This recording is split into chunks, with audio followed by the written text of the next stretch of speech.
Shalom Solution Talk Show Family. Ini adalah episode ke-24 di bulan Januari ini. Senang sekali saya Eden kembali dan selalu bertemu dengan Anda di channel Ada Jawaban TV. Nah, kali ini saya telah mengundang pasutri yang luar biasa, Bapak Pastor, bukan Bapak, Pastor Yohanes dan istrinya Pastor Linda. Shalom Om Tante, apa kabar? Makin lama makin keren, makin lama makin romantis. Behind the scene tadi nih waktu kita lagi prepare, si Tante masih ngatur-ngatur rambutnya Om. Saking terlalu ininya, romantisnya. Waduh, saya belum nikah jadi kayak ini gimana sih? Apa sih yang menarik dari keluarga ini? Iya kan? Kalau kita lihat keluarga Om dan Tante ini, anak-anaknya juga luar biasa semua. Puji Tuhan ya. Om dan Tante punya 3 anak yang cantik-cantik dan luar biasa pinternya, kebangetan pinternya.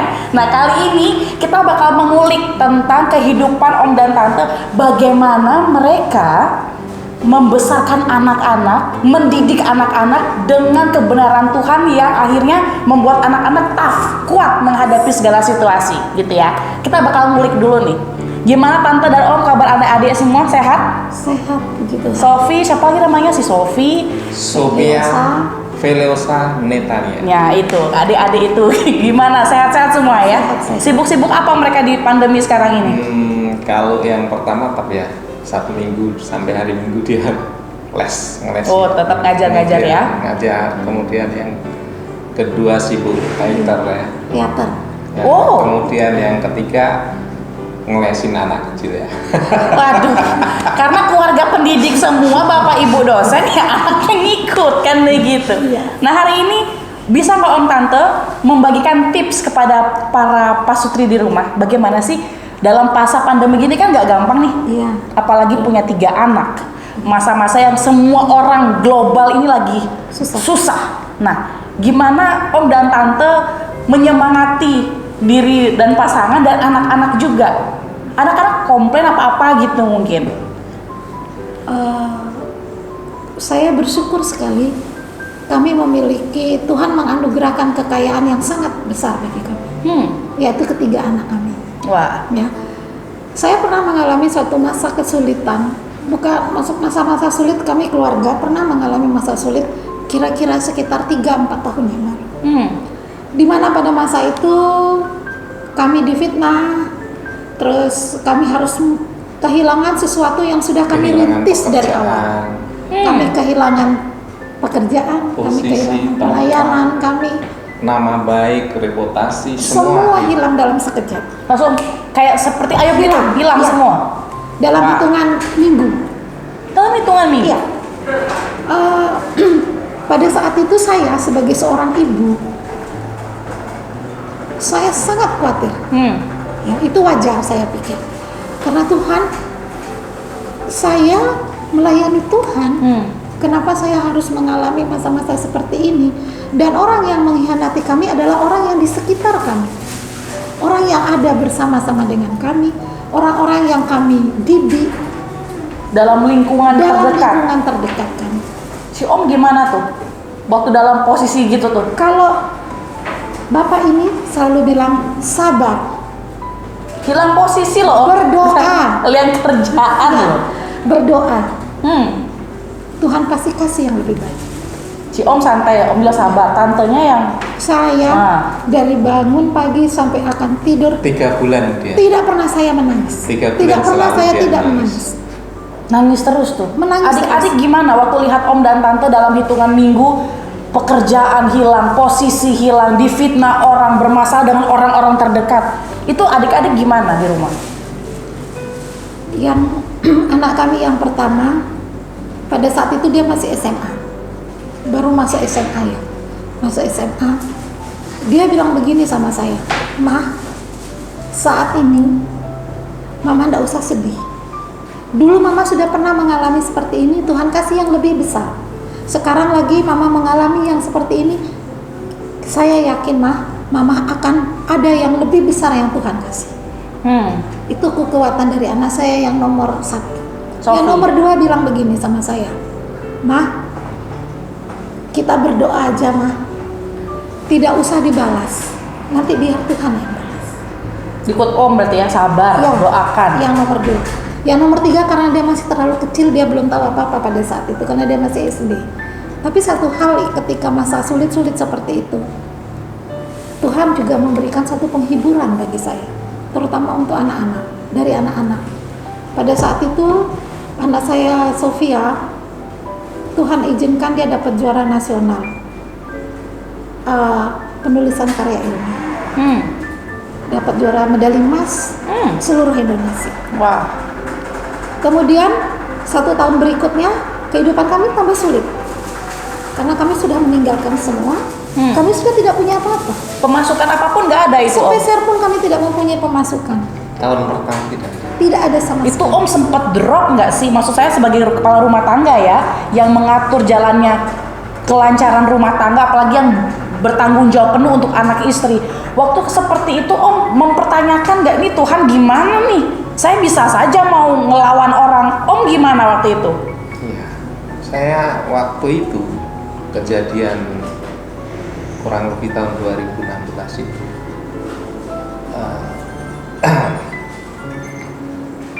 dengan segala sesuatu yang saya alami itu saya tetap punya keyakinan kepada Tuhan bahwa saat sulit seperti apapun itu Tuhan tidak pernah meninggalkan dan membiarkan saya. Jadi saya tetap meyakini tentang kasih dan penyertaannya. Terus kemudian beberapa ayat mengingatkan saya bahwa tidak perlu saya harus membalas kejahatan dengan kejahatan. Tapi naluri tetap jalan Om kan, marah pasti. Naluri, dengan hilangnya semuanya itu, saya juga kontrakan rumah pada waktu itu habis. Di saat yang bersamaan. Samaan. Semua berlangsung dalam sekejap, hilang, lenyap. Saya tidak punya apa-apa lagi. Di kantong saya waktu itu mungkin hanya beberapa ratus untuk pindahan dari kontrak kembali ke rumah, ke rumahnya ibunya istri saya. Nah, kemudian di tengah-tengah seperti itu, saya tetap kok mengalami kasih Tuhan. Seperti nyanyiannya siapa itu? Bahwa berkat dan lain sebagainya itu memang perlu, tetapi lebih perlu ketika mengalami semuanya itu kasih dan damai Tuhan itu memenuhi hati kita. Nah, saya hanya punya keyakinan bahwa semua kejahatan yang terjadi satu saat akan terbuka semuanya. Kebenaran pasti terungkap ya. Nah, pada akhirnya tahun-tahun selanjutnya berkaitan dengan uang yang hilang siapa, semua terbuka satu persatu. Bahwa satu pun saya tidak pernah melakukan, apalagi mencuri uang. Karena saat pimpinan tertinggi kalau saya butuh ambil saja, ngapain saya harus mencuri. Akhirnya kebenaran itu butuh waktu yang agak lama Om Tante ya. 1, 2, 3 tahun semua terbongkar. Dan itu membuktikan Om sama Tante tidak bersalah dalam hal itu. Jadi siapa sebenarnya yang suka mengambilin uang? Lalu adik-adik gini Om, waktu adik-adik kan masa-masa 1, 2, 3 tahun itu kan pasti masa-masa yang memang Om sama Tante struggle banget nih. Om sama Tante bikin apa sampai adik-adik protes nggak mereka? Waktu Om sama Tante yang biasanya Om Tante punya pekerjaan tetap sebagai pengajar, lalu punya pekerjaan yang memang ada hasil uangnya. Adik-adik pernah komplain nggak ke Om sebagai kepala rumah tangga? Pak, aku mau komplain nih Pak, aku mau makan nggak bisa. Saya tidak lama teman-teman yang mengenal saya dari beberapa sekolah itu menghubungi saya. Jadi saya tidak lama-lama tidak punya pendapatan. Jadi saya langsung beberapa sekolah saya langsung diangkat sebagai kaprodi. Wah. Kaprodi pasca sarjana ya. Terus kemudian dari situ langsung banyak bimbingan ya, bimbingan tesis. Mulai ada lagi ya Tante Om pekerjaan. Bimbingan yang lain gitu ya, mengajar kemana-mana. Jadi Tuhan sama sekali tidak membiarkan saya dan tidak membiarkan keluarga ini. Kami tetap bisa makan begitu, walaupun memang keadaan sangat sulit, sangat sulit. Jadi kalau biasalah, kalau istri saya cukup sabar dan dia tahu saat saya seperti apa harus bergerak, dia memahami saya. Jadi dia tidak banyak mengomel dan tidak banyak menuntut. Kerja sama timnya baik banget berarti ya. Nah, anak-anak saya seperti dalam Ulangan 6 ayat 7, saya menerapkan pendidikan agama Kristen repetitif, ya, repetitif. Artinya mengajarkan berulang-ulang nilai-nilai kekristenan yang benar kepada anak-anak saya. Di ayat tersebut disebutkan baik pada waktu dalam perjalanan, pada waktu kumpul, bangun tidur, atau saat bersama-sama, firman Tuhan itu perlu diajarkan. Iya. Nah, jadi ini untuk mengatasi situasi dan kondisi ini sangat penting. Anak-anak semua anak saya, walaupun mereka perempuan-perempuan, itu tidak takut dengan saya. Dengan suara saya dan gerakan saya mereka tidak takut. Mereka lebih sama istri saya. Kalau istri saya suruh diam. Tapi kalau saya nyuruh mereka diam, saya tidak diam.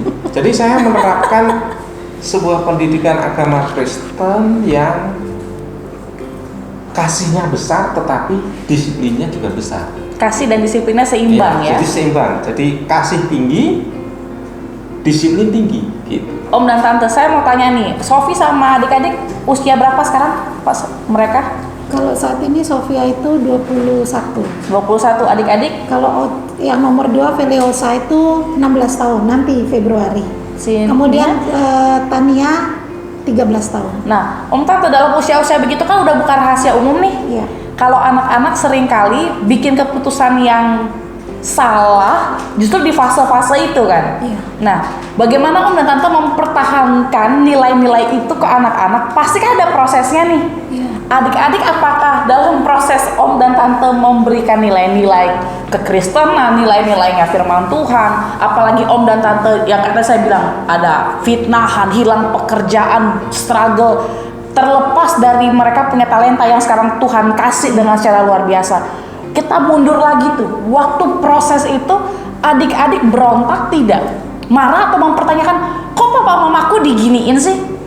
Ya, yang pasti mereka protes. Ya, mereka yang pertama yang mereka lakukan, sebelumnya mereka sangat aktif di gereja. Tidak terima mereka. Mereka tidak menerima orang tuanya begituin. Mereka katakan, "Pak, membela dong. Kenapa papa diam aja?" Bapaknya langsung ngomong gini sama mereka, "Papa tidak perlu membela karena tidak ada yang harus papa bela." Dan papa nggak perlu bela karena memang nggak ada yang perlu dibela. Karena saya tidak berbuat apa-apa. Jadi biarkanlah waktu nanti yang akan. Tapi adek kesel nggak sih dengan Om yang Sangat adem kesel. ayem begitu? Papahnya, anak-anak sangat kesel. Papa ini terlalu baik. Om terlalu baik kok. Iya. Jadi tapi satu hal yang kita lakukan pada saat itu, kenapa anak-anak kita bisa redam? Karena kami ajak anak-anak berdoa. Tapi nggak gampang kan pasti Iya. Om ya? Setiap malam sebelum tidur kami sangat ramai dengan penyembahan kami masing-masing. Anak-anak berdoa, kami bergandengan tangan, kami berdoa. Dan anak-anak selalu bilang ini, "Mama jangan menangis." Karena ketika kami berdoa, selesai penyembahan, papahnya menguatkan kami dengan firman, kemudian kami berdoa, anak-anak selalu bilang, "Jangan menangis."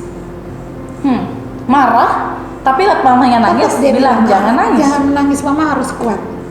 Itu saja, karena memang pada saat itu saya tuh merasa sangat kecewa, sangat putus asa, sangat marah, tapi saya tidak berani mengungkapkan. Saya menelpon orang pun saya tidak mau. Karena apa? Kalau saya telepon pasti saya marah. Karena orang Manado kan. Oh iya Ya kan, begitu Jadi dia no, langsung, sobat tuli. langsung pat. Lebih baik saya diam daripada saya berdosa. Betul. Jadi apa yang saya lakukan? Saya hanya menangis. Dan itu dilihat sama adik-adik. Adik-adik melihat, terutama saya melihat perkembangan anak saya yang paling kecil. Karena mungkin dia pada masa kecil dia lihat mama saya selalu menangis dan menangis. Sekarang dia ketika ada masalah apa-apa dia akan balik belakang, air matanya langsung menetes. Itu yang sangat saya perhatikan. Makanya saya tidak mau kalau kakak-kakaknya atau papahnya berkata sedikit kasar sama dia pasti akan menangis. Karena mungkin setelah saya merenungi, oh mungkin itu yang menyebabkan anak saya seperti itu. Lihat contoh mama. Iya, jadi mereka tidak memberontak. Saya bersyukur sekali dari kecil kami mengajarkan bahwa apa yang harus dijaga. Kalian anak-anak perempuan, ini pengajaran papahnya. Apa yang harus dijaga? Apa yang harus ada 3 hal yang harus Ada 3 hal yang harus dijaga. Pertama harus jaga hati. Hati, Kedua jaga sikap, pikiran. Ketiga jaga kesucian. 3 hal itu yang Om sama Tante terapkan ya. Sejak kecil saya ajarkan ke mereka. Bahkan ada beberapa teman itu saat kejadian itu malas-malasin. Artinya teman-temannya istri saya ini, teman-temannya kan banyak yang jadi guru dan lain sebagainya. Saya ragu dengan Pak Yohanes. Kenapa diperlakukan seperti itu, sama sekali tidak membela?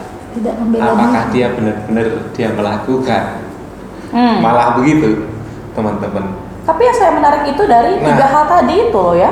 Terus anak-anak saya, dia ngomong sama anak-anak saya, gimana Pak, teman-teman mengatakan begitu. Biarin aja, saya bilang gitu. Nanti suatu saat dia akan tahu.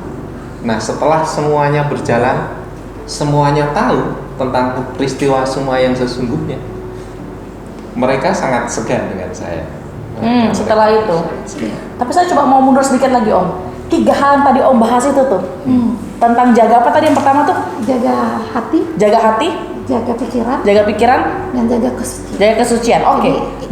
Jadi jaga hati dulu nih. Dari jaga hati. Gimana tuh Om Tante? Hati yang dimaksud di sini, hati yang senantiasa berpaut kepada Tuhan, kepada firman Tuhan, dengan doa, dengan membaca firman tiap pagi.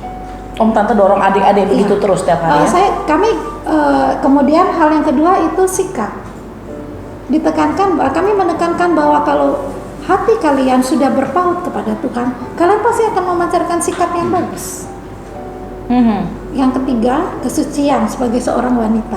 Karena ini kan 3 wanita, ya. Jadi bapaknya terapkan bahwa kesucian sebagai seorang wanita itu sangat mahal harga. Betul, sampai pernikahan ya. Dan itu yang akan membawa kalian dihargai Betul. oleh pasangan. Jadi itu sangat diterapkan oleh papanya. Tapi itu malah berimbas pada keberhasilan anak-anak Om ya. Iya. Saya lihat sekarang kalau 3 hal itu diterapkan juga sama orang tua yang ada di rumah, pasti hal-hal itu berhasil sama anak-anak. Jadi kami selalu terapkan itu. Kalau kami sudah melihat agak melenceng sedikit, dia nomor Tarik 2, lagi. tarik. Apa Cak yang harus dijaga sebelum dia keluar? Dia mulai sebutkan hati, Sikap, suci. pikiran, dan dia sebutkan. Oke. Kayak kuliah ya kita ya. Memang bapak-bapaknya Jadi dosen. Karena gini, mungkin satu hal yang kami tidak melihat, bukan kami sangat membanggakan, tidak, kami bersyukur. Iya. Ya, di tengah-tengah kesulitan seperti ini, masa-masa pandemi seperti ini, masa sangat sulit, satu masa memang benar-benar dalam masa-masa pandemi ada satu masa kami memang benar-benar mau makan saja kami tidak ada. Ya, tapi anak-anak selalu kita berdoa. Betahlah mereka lapar. Iya. Kalau Mereka kami sangat lapar. kuat. Ya, sangat fight mereka untuk hal-hal yang seperti itu. Kebersamaan di keluarga tuh ini ya kuat ya Om Kuat Tante. sekali. Ada satu bagi. Kakak belum makan loh. Oke, kita bagi. Yang penting kita ada untuk hari ini. Jadi satu hal yang saya terapkan bahwa kita sebagai orang tua, kita itu pembelajaran nyata loh dari anak-anak. Jadi selain kita mau mengajari mereka nilai-nilai kekristenannya, anak-anak itu sendiri juga membaca hidup kita. Betul. Jadi saya dan istri berusaha memberikan teladan dalam sikap, perkataan. Walaupun di lingkungan mereka itu banyak istilah-istilah bahasa-bahasa yang kasar, tapi mereka tirulah dengan bapaknya. Jarang sekali mengucapkan kata, bahkan hampir tidak pernah terdengar dalam rumah ya. Jadi seperti itu, kami tidak pernah menyuruh anak-anak kami itu belajar satu hal. Mungkin orang lain bilang, ayo belajar, kami tidak pernah. Karena mau papanya belajar Karena di luar. mereka melihat orang tua saya mau belajar. Betul. Kok saya tidak belajar? Jadi satu hal yang saya bersyukur mungkin ya, saya tidak pernah mengajarkan anak-anak saya untuk hidup wah hura-hura, tidak. Tapi kami selalu hidup dalam kesederhanaan. Itu mungkin yang menguatkan anak-anak di masa sulit, bahwa ada Tuhan yang lebih kuat dari orang tua saya.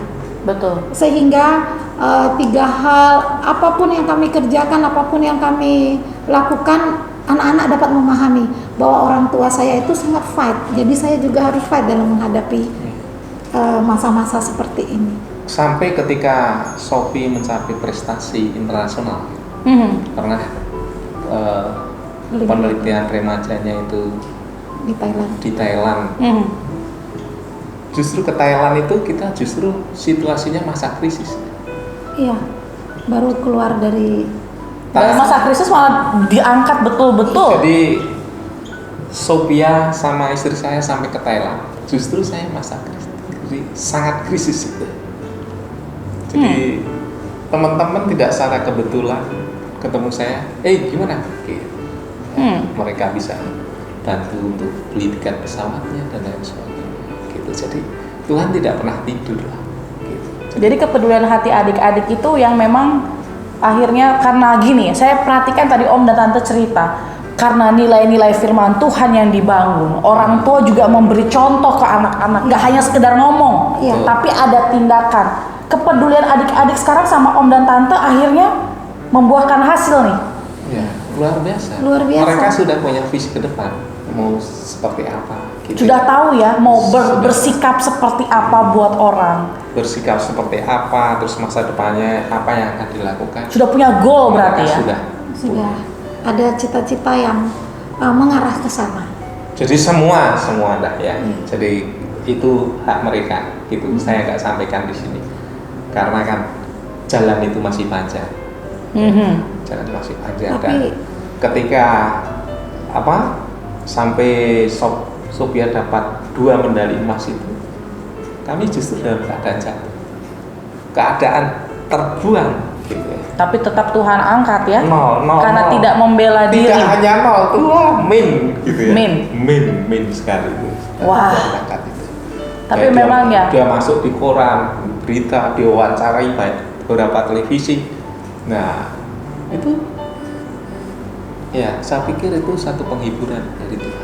Wah, saya sampai terpukau mendengarnya, Om dan Tante. Sebagai orang tua memang tidak gampang untuk membesarkan anak-anak dalam kondisi zaman yang berubah sekarang ya. Lalu yang kedua, bagaimana menerapkan, bisa dibilang kayak slogan dalam rumah, hati, sikap, dan kesucian itu memang harus semua diarahkan kepada Tuhan. Itu memang nggak gampang. Selain kasih tinggi, kita memang harus mengasihi mereka. Betul. Tapi juga harus tegas dan Betul, tegas, penuh kasih, tapi juga disiplin yang tinggi. Dan itu menghasilkan sesuatu yang luar biasa. Untuk semua yang mendengar hari ini, sebagai sebuah penutup dari kami, keberhasilan orang tua dalam mendidik anak-anak tidak terlepas dari campur tangan Tuhan. Justru harus Tuhan yang memimpin orang tua, membangkitkan generasi ilahi yang cinta akan Tuhan. Kalau kedua pasangan ini mampu menghadapi banyak hal karena hatinya terpaut pada Tuhan, anak-anak yang luar biasa yang sekarang benar-benar menyukakan hati mereka, hal yang sama juga pasti berlaku untuk setiap kita yang menonton hari ini. Terima kasih Pastor Yohanes, terima kasih Pastor Linda. Salam buat adik-adik di rumah, sukses untuk sekolah mereka hari ini. Wah, keren sekali, terlalu pinter mereka memang.